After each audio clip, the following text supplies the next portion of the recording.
प्रधानमंत्री नरेंद्र मोदी पहुंचे हैं बंगबंधु इंटरनेशनल कॉन्फ्रेंस सेंटर में और ये सेंटर अपने आप में एक बहुत जानी मानी जगह है ढाका में। और शेख हसीना प्रधानमंत्री जो कि बांग्लादेश की हैं वो रिसीव करने के लिए पहुंची हैं प्रधानमंत्री नरेंद्र मोदी को। और हमने देखा कि आज सुबह वो एयरपोर्ट पे भी प्रधानमंत्री को रिसीव करने के लिए पहुंची थी। इस वक्त की ये सीधी तस्वीरें भी आप देख पा रहे हैं, प्रधानमंत्री नरेंद्र मोदी और उनके बीच में गर्मजोशी के साथ में इस्तकबाल हुआ एक दूसरे के साथ में। बांग्लादेश के जो विदेश मंत्री हैं वो भी इस वक्त साथ नजर आ रहे हैं। बंगबंधु इंटरनेशनल कॉन्फ्रेंस सेंटर की ये सीधी तस्वीर है। यहाँ पर प्रधानमंत्री नरेंद्र मोदी बंगबंधु बापू म्यूजियम का शुरुआत करेंगे, यानी बंगबंधु जो कि मुजीबुर रहमान साहब हैं और उसके अलावा बापू महात्मा गांधी, यानी दोनों की जो साझा विरासत या कहा जाए उनकी जो यादें हैं सजोकर एक जगह पे रखी गई हैं, ऐसे एक म्यूजियम की शुरुआत होने जा रही है। बेहद महत्वपूर्ण अपने आप में भारत और बांग्लादेश के लिए, क्योंकि जो मान सम्मान और प्रतिष्ठा महात्मा गांधी की हिंदुस्तान में है उसी प्रकार की मान सम्मान प्रतिष्ठा बंगबंधु की बांग्लादेश में है। ऐसे में दोनों ही देशों के ऐसे महान शख्सियत जिनका अपने अपने देशों में इस प्रकार का योगदान है, सम्मान है, उनकी यादों को सजोकर रखने के लिहाज से एक म्यूजियम का ढाका में होना और उस म्यूजियम की शुरुआत करने के लिए प्रधानमंत्री इस वक्त बंगबंधु इंटरनेशनल कॉन्फ्रेंस सेंटर में है, अपने आप में बेहद महत्वपूर्ण पहलू। और हमने देखा कि लगातार आज सुबह से प्रधानमंत्री नरेंद्र मोदी के ढाका आगमन के साथ से ही लगातार जो बांग्लादेश की प्रधानमंत्री हैं शेख हसीना वो उनको स्वागत करने के लिए एयरपोर्ट पर भी पहुंची थी। आज जो नेशनल डे सेलिब्रेशन का कार्यक्रम हुआ उसमें भी वो लगातार मौजूद थी और अभी भी इस वक्त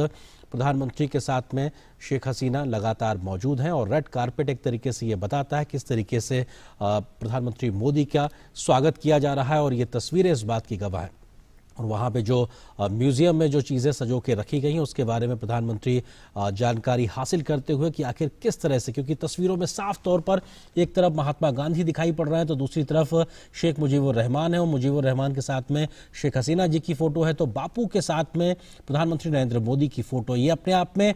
मौजूदा नेतृत्व को दिखाता है और उन नेतृत्व को दिखाता है जिन्होंने इन दोनों देशों की निर्माण में इस प्रकार के भारत की आज़ादी की बात की जाए, उसमें बापू के रोल की बात की जाए या फिर बंगबंधु का जो एक योगदान था बांग्लादेश के निर्माण में, वो कहीं ना कहीं साफ तौर पे इस तस्वीर में झलकता है। और ये भारत और बांग्लादेश की आपसी मैत्री की भी साझा तस्वीर, साझा विरासत, ये अपने आप में तस्वीरें बहुत कुछ बोलती हैं। इस छत के नीचे ये सहेज के रखा गया है। हिंदुस्तान की तस्वीरों के लिहाज से अगर बात की जाए तो महात्मा गांधी का योगदान दुनिया जानती है। सत्य अहिंसा के माध्यम से किस तरह से एक रक्तहीन क्रांति जैसी क्रांति जिसमें शांति के साथ वो आगे गए, किसी अस्त्र के साथ आगे नहीं गए, ऐसी एक क्रांति का को देने वाले, दुनिया को एक सत्य और अहिंसा का पाठ पढ़ाने वाले महात्मा गांधी के संदेशों को सहेजना इस प्रकार के म्यूजियम में, ये बांग्लादेश के ढाका में है, ये म्यूजियम है, अपने आप में बेहद महत्वपूर्ण।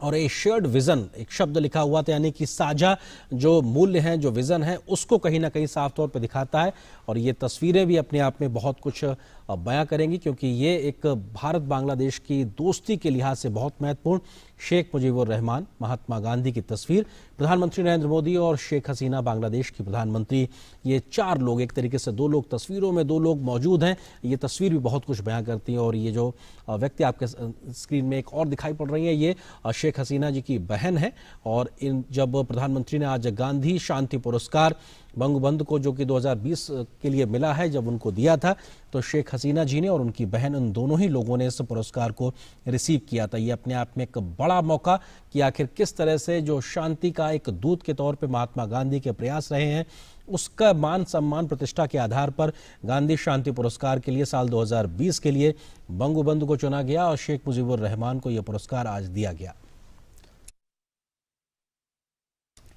और प्रधानमंत्री नरेंद्र मोदी बांग्लादेश के प्रधानमंत्री शेख हसीना से इस वक्त बातचीत करते हुए और निश्चित तौर पे जो भी जानकारियां यहाँ उकेरी गई हैं उसके बारे में जानकारी हासिल करते हुए, क्योंकि जो बातें बापू ने कही हैं, जो बातें बंगबंधु ने कही, उन बातों को भी यहाँ सहेज के रखा गया हो, क्योंकि अपने अपने देश में उस समय की आज़ादी के आंदोलन की अगर अगुवाकारी की बात की जाए तो किस तरह से देश समाज के हर एक व्यक्ति को एक तरीके से उस मिशन के लिए खड़ा कर देना, उनके अंदर वो जोश भर देना कि वो देश की आज़ादी के लिए आगे आए, ये कर दिखाने का जो जज्बा था, ये जो कर दिखाने का जो काम था, वो उस वक्त बापू ने आज़ादी के आंदोलन में हिंदुस्तान में किया था। तो बंगबंधु ने वो 71 की अगर बात की जाए तो बांग्लादेश में किया था। तो निश्चित तौर से ये वो व्यक्ति हैं, वो दोनों शख्सियत हैं जिनको कभी ये दोनों देश भुला नहीं सकते। और आज इन्हीं सब यादों को सहेजने के लिहाज से इस म्यूजियम में अपने आप में तमाम चीज़ों को संकलित किया गया। हम ये तस्वीरें भी देख पा रहे हैं, इसके अलावा कुछ डिजिटल फॉर्मेट में भी वहाँ पे संभवतः कुछ चीज़ें सहेज के रखी गई हैं, जिसकी जानकारी वहाँ के जो क्यूरेटर हैं उस म्यूजियम के संभवतः वो प्रधानमंत्री को देते हुए। और ये तस्वीरों में बापू की तस्वीरें भी हैं, बंगबंधु की भी तस्वीरें हैं, और उनके जो वाक्य हैं, जो स्वर्णिम वाक्य कह सकते हैं, या उनके जो अमर संदेश होते हैं, वो शायद वहाँ सहेज के रखे गए हैं। निश्चित तौर से ये अपने आप में एक ऐसा एक जगह होगी, एक ऐसा स्थल होगा, यहाँ जो कोई भी आएगा वो साफ तौर पे समझ पाएगा कि हाँ, भारत और बांग्लादेश की जो दोस्ती है वो कितनी गहरी है, और उनके जो साझा मूल्य हैं, उनकी जो साझा विरासत है, जिस आधार पे दोनों ने अपने अपने देशों में जिस प्रकार से एक पूरी यात्रा को जिया है, जी कर दिखाया है, लोगों को आगे बढ़ाने का प्रयास किया है, उन सब में महात्मा गांधी का भारत में क्या योगदान है, इसके अलावा बंगबंधु का बांग्लादेश में क्या योगदान है, इन तमाम चीज़ों को सहेजा गया है।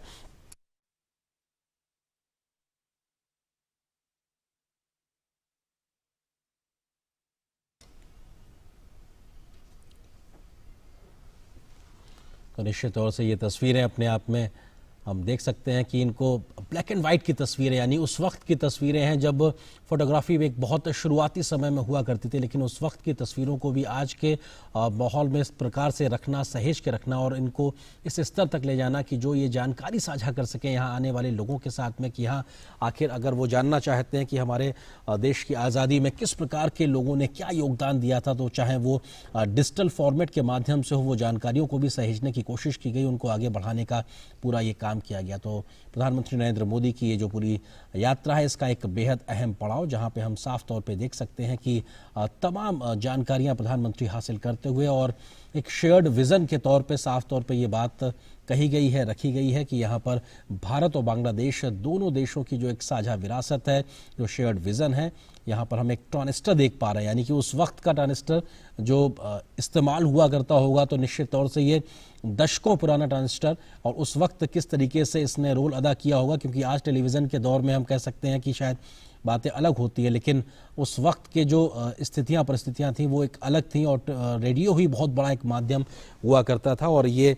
और भी अन्य जो चीज़ें यहाँ पे सहेज के रखी गई हैं इस म्यूज़ियम में, उनके बारे में ये जानकारी हासिल करते हुए प्रधानमंत्री नरेंद्र मोदी कि आखिर यहाँ पर किस प्रकार से इन यादों को सहेजा गया है, संवारा गया है, और ये यादें अपने आप में हर एक उस व्यक्ति को जो जानना चाहेगा इस इतिहास की समृद्ध विरासत को, उन तक वो जानकारी पहुंच सकेगी। और प्रधानमंत्री की इस यात्रा के दो बेहद महत्वपूर्ण दिन, आज पहला दिन, और हम लगातार देख रहे हैं प्रधानमंत्री इस यात्रा के माध्यम से किस तरीके से अपने भारत और बांग्लादेश के जो जुड़ाव है उसको सामने साफ तौर पे रख रहे हैं। अपने संबोधन में भी प्रधानमंत्री ने तमाम बातों का जिक्र किया, साफ तौर पे इस बात को भी रखा उन्होंने कैसे जो मुक्ति संग्राम था उसमें भारत के जो सेनाएं थीं उन्होंने भी, और उस वक्त के तमाम लोगों ने भी अपना उसी प्रकार से योगदान दिया जैसा कि बांग्लादेश के निर्माण के समय वहाँ के लोग चाह रहे थे। और आज़ादी को लेकर जो तड़प, उन्होंने जिक्र किया कि आज़ादी को लेकर जो तड़प बांग्लादेश के लोगों में थी, वैसी ही एक तड़प कहीं ना कहीं साफ तौर पे हिंदुस्तान में भी थी। और प्रधानमंत्री नरेंद्र मोदी ने अपने द्वारा किए गए सत्याग्रह का भी जिक्र किया था कि उन्होंने भी, जब ये मुक्ति संग्राम का पूरा आंदोलन चल रहा था, उन्होंने सत्याग्रह किया था, गिरफ्तारी दी थी, और जेल जाने की भी उनकी नौबत आई थी। उन्होंने इस बात को साफ तौर पे कहा कि आज़ादी की ललक या आज़ादी की जो एक छटपटाहट बांग्लादेश की तरफ थी वो हिंदुस्तान में भी थी, और वहाँ पे वो दोनों ही लोग अपने आप में लगातार जुड़े रहे। और शायद यही वजह है कि बांग्लादेश के निर्माण से लेकर आज तक 50 साल के सफ़र में दोनों मुल्कों ने एक दूसरे के साथ में दोस्ती को निभाते हुए किस तरीके से आगे बढ़े हैं, और उस आधार पे दोनों देश तरक्की कर रहे हैं। प्रधानमंत्री ने अपने संबोधन में इस बात का भी जिक्र किया था कि कैसे जो लोग, तमाम लोग उस वक्त बांग्लादेश के अस्तित्व पर ही सवाल खड़ा कर रहे थे, आज बांग्लादेश ने अपनी विकास यात्रा के माध्यम से उन तमाम जो शक और शंकाएं थी उनको दूर कर दिया। यानी कि बांग्लादेश की विकास यात्रा, इस परिपक्व लोकतंत्र के आधार पर बढ़ती हुई विकास यात्रा के आधार पर बांग्लादेश ने उन तमाम लोगों को एक तरीके से जवाब दिया है जो उसके अस्तित्व पर सवाल खड़ा कर रहे थे जब वो निर्माण हो रहा था।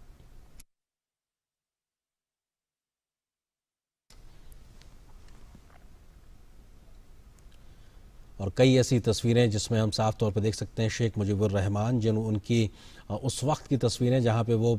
तमाम समाज के लोगों के साथ मौजूद हैं, परिवार के सदस्यों के साथ मौजूद हैं। उन तस्वीरों को यहाँ पर बहुत बारीकी से सहेज के रखा गया है और शायद उन तस्वीरों को अपने आप में, जो रेयर फोटोज जिनको कह सकते हैं कि बड़ा तरीके से कम उपलब्ध हैं, ऐसी तमाम फ़ोटो को भी यहाँ सहेजा गया। और महत्वपूर्ण चीज़ ये है कि महात्मा गांधी को भी यहाँ पर उसी करीने से सलीके से सहेजा गया है जिस तरीके से बंगबंधु की यादों को सजोया गया है। और ये एक तरीके से इंटरेक्टिव वॉल है। ये वॉल जहाँ पे डिजिटल फॉर्मेट में आप वहाँ पे जानकारी हासिल कर सकते हैं। कैसे जानकारी हासिल कर सकते हैं इसकी बात की जानकारी वहाँ के जो जिम्मेदार लोग हैं वो इस बात की जानकारी प्रधानमंत्री मोदी को देते हुए, और प्रधानमंत्री का एक तरीका होता है, वो जहाँ कहीं भी जाते हैं निश्चित तौर से वो बहुत सहजता के साथ में जानने के लिए उत्सुक नज़र आते हैं। और ये एक उनकी जो व्यक्तित्व का पहलू है वो यहाँ पर भी दिखाई पड़ रहा है। और वो तमाम चीज़ों के बारे में विस्तार से जानकारी हासिल करते हुए कि आखिर किस तरीके से, चाहे वो एक परंपरागत चीज़ें हों या फिर डिजिटल फॉर्मेट की नई तकनीक हो, आखिर कैसे उसके माध्यम से इन यादों को सहेजा गया है।